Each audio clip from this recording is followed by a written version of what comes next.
Hello guys, what's up? It's your boy Charlie Vibes and I'm here again to give you an update on what's happening now.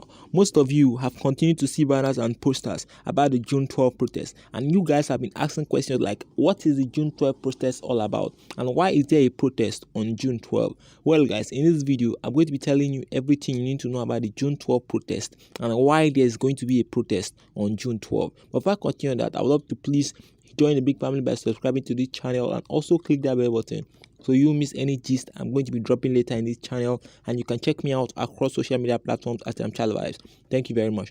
Now let's dive into the real video.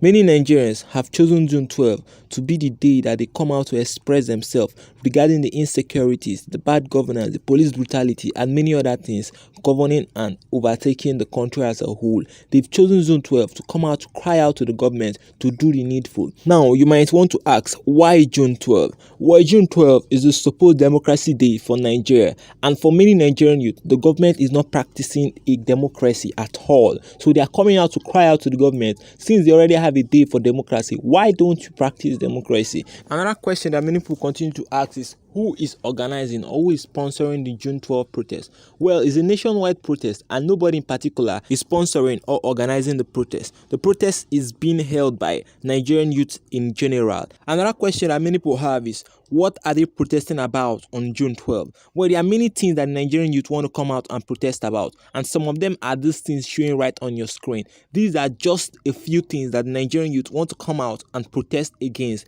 They are talking about insecurities, police brutalities, bad governance, terrorism, and many other things as a whole. These are some of the main reasons why everybody is willing to come out to risk their life to protest on June 12. Don't forget about the NSAS protest and how it all ended. Although the end wasn't good, but many people believe that NSAS protest has bettered a lot of change in the country. Well guys, I'll be giving you updates on how everything is on the June 12 protest, because I'll be covering and taking clips from different people across the social media platform to share to you. So do well to subscribe so you can stay tuned to that. Thank you for watching, and I'll see you again in another video.